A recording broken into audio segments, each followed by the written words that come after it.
Good morning.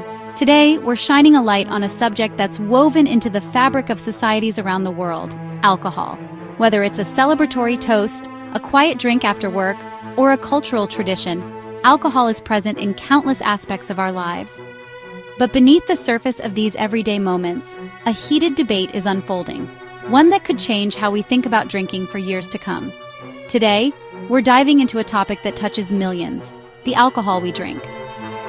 For many, sharing a drink is a way to connect, to celebrate, or simply to unwind. It's a ritual that spans generations and cultures, from bustling city bars to family gatherings in small towns. For generations, a glass of wine or a beer has been a social norm, but a major shift is happening. Increasingly, people are questioning the role alcohol plays in our lives, and whether the benefits of social connection outweigh the potential risks to our health. Health experts now question, is any amount of alcohol truly safe? Recent studies have challenged the long-held belief that moderate drinking is harmless or even beneficial. Instead, new research suggests that even small amounts of alcohol can have negative effects on our bodies, raising concerns among doctors and public health officials. The World Health Organization, WHO, argues that even small amounts can increase the risk of serious diseases, including cancer. Their message is clear: there is no completely safe level of alcohol consumption. This stance has sparked intense debate, not just among scientists, but also among policymakers and the public. They push for stricter regulations to curb alcohol consumption. Public health advocates are calling for bold action: higher taxes, tighter advertising rules, and clearer warning labels to protect people from the hidden dangers of drinking. The global alcohol industry, however, argues their products are low risk when consumed in moderation.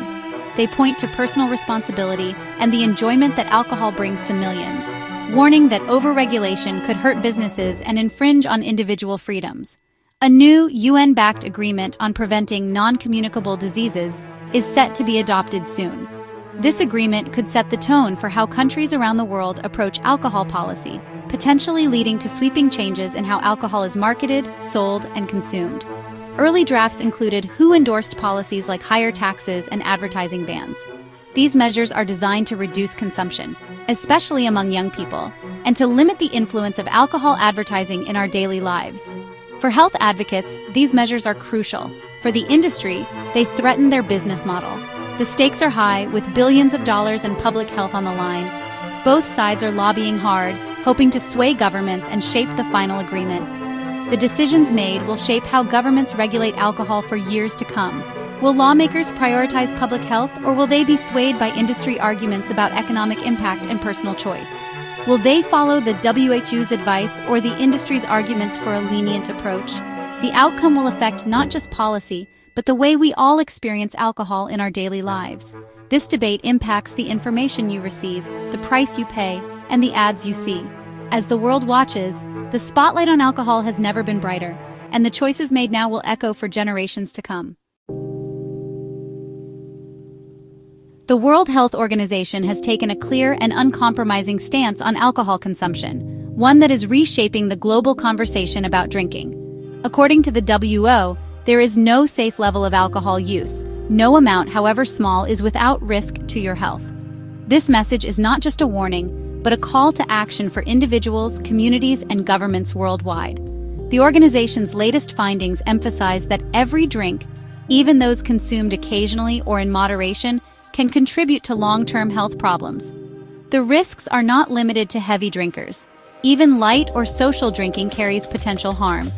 This marks a significant shift from previous guidance, which sometimes suggested that moderate drinking, like a glass of wine with dinner, could have certain health benefits, such as protecting the heart.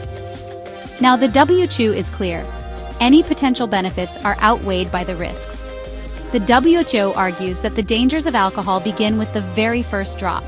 Even small amounts can increase the risk of developing serious health conditions, including liver disease, heart problems, and especially cancer. The evidence is now stronger than ever that no level of consumption is truly safe. Alcohol is officially classified as a Group 1 carcinogen, placing it in the same category as asbestos and tobacco. This means there is strong scientific evidence that alcohol can cause cancer in humans, and the risk increases with every drink. The WHO stresses that it's not about the type of drink, whether it's beer, wine, or spirits. What matters most is the total amount of alcohol consumed over time. All forms of alcohol carry the same risks, and none are considered safer than others. The organization also challenges the alcohol industry's messaging, which often downplays the dangers and promotes the idea of responsible or moderate drinking. The WHO warns that these narratives can be misleading and contribute to public misunderstanding about the real risks. To address these challenges, the WHO advocates for strong public health policies, such as increasing taxes on alcohol, restricting advertising, and implementing clear warning labels. These measures are designed to reduce consumption and protect vulnerable populations, especially young people. Ultimately, the WHO's goal is to reduce the number of preventable deaths and diseases caused by alcohol worldwide. By raising awareness and pushing for policy change, they hope to create healthier societies for everyone. This strong and evidence-based position is now driving a global push for more effective health policies, aiming to protect current and future generations from the harms of alcohol. The trillion-dollar global alcohol industry is mobilizing to defend its territory. They have launched a counteroffensive to protect profits and maintain their social license. The International Alliance for Responsible Drinking, IIRD, is a key player, increasing funding to counter WHO messaging. Their strategy is to shift the narrative to harmful patterns of consumption. Companies like Diageo are stepping up lobbying efforts to counter WHO influence. This pushback mirrors tactics used by tobacco and fossil fuel industries. The industry questions scientific consensus and promotes self-regulation. They aim to sow doubt about the WHO's message and push for industry-friendly policies. The real fight is in the corridors of power, targeting the UN Agreement on Non-Communicable Diseases.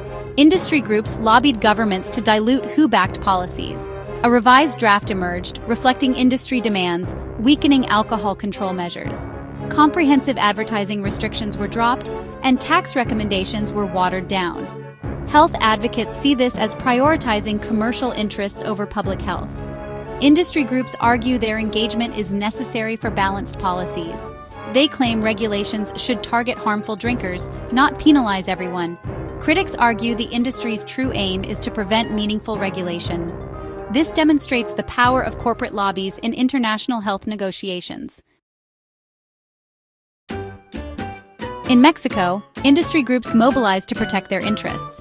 The National Chamber of the Tequila Industry lobbied against WHO-backed policies. Heineken suggested weaker advertising restrictions, focusing only on minors. Companies frame opposition as defending national industries and economies. This pressures governments to weigh public health against economic goals. Industry claims their input creates balanced regulations. Public health experts see this as undermining evidence-based policies. These actions protect sales and profits at the expense of public health. The debate pits economic interests against health goals. In Belgium, brewers complained to the government about strict health policies. They argued the focus on all alcohol consumption was an overreach. The industry promotes responsible drinking while marketing widely. The WHO's message challenges this narrative, stating any consumption carries risk. Brewers apply political pressure to isolate health officials. They argue for a partnership approach, defending cultural industries. Public health experts see this as weakening regulations to reduce consumption. The alcohol industry promotes moderate drinking as part of a balanced lifestyle. They argue the WHO's message is extreme and fails to reflect real-world experiences. The industry highlights social and mental health benefits of moderate drinking. This narrative broadens the conversation beyond health risks. Campaigns promote responsible drinking, creating an image of concern. Critics argue these campaigns deflect from broader policy solutions. The industry champions personal responsibility, aligning with freedom values. This makes it difficult for stricter public health policies to gain support. The debate is about health science versus personal freedom. Public health experts remind us to be skeptical of industry claims. These are commercial enterprises focused on profit, not public health. Their business model depends on people buying and drinking their products. Effective public health policies threaten industry profits. The industry's promotion of responsible drinking is a tactic to delay action. If the problem is defined as inherent risk, solutions become population-wide policies. Research shows heavy drinkers are a significant portion of sales. Experts urge critical evaluation of industry evidence and self-regulation. This global battle over alcohol policy isn't just a distant political issue. It directly shapes the world you live in, influencing your daily choices, your family's health, and the well-being of your community. The outcome of this debate will affect how safe our neighborhoods are, how informed we are about health risks, and even how our children grow up understanding alcohol. The policies being discussed will determine how much you pay for alcohol, where and when you can buy it, and how aggressively it's marketed to you and your loved ones. These decisions shape the environment in which we make choices about drinking. If governments follow the World Health Organization's guidance, you might see fewer alcohol ads in public spaces, higher prices that discourage excessive consumption, and clearer, more visible warnings about the health risks, especially the link to cancer and other diseases. On the other hand, if the alcohol industry's lobbying prevails, things may stay the same. Alcohol will continue to be marketed as a symbol of success, fun, and social status, with little mention of the real risks involved. The message of responsible drinking will remain front and center, putting the burden of safety on individuals rather than addressing the broader influences that shape our choices. Meanwhile, crucial information about the links between alcohol and serious health risks, like cancer, may continue to be hidden or downplayed, making it harder for people to make truly informed decisions. At its core, this debate is about fairness and health equity. Alcohol-related harm doesn't affect everyone equally. It hits vulnerable groups, like low-income families and young people, the hardest. Strong, evidence-based policies can help protect heavy drinkers, prevent youth from starting to drink, and support families trying to make healthier choices. But if these policies are weakened, the gap between rich and poor will only widen, and health inequalities will persist or even grow. Ultimately, this is a fight for public health and social justice. The real question is, should our laws put the health and well-being of citizens first, or protect the profits of powerful industries? The answer will shape our society for generations to come.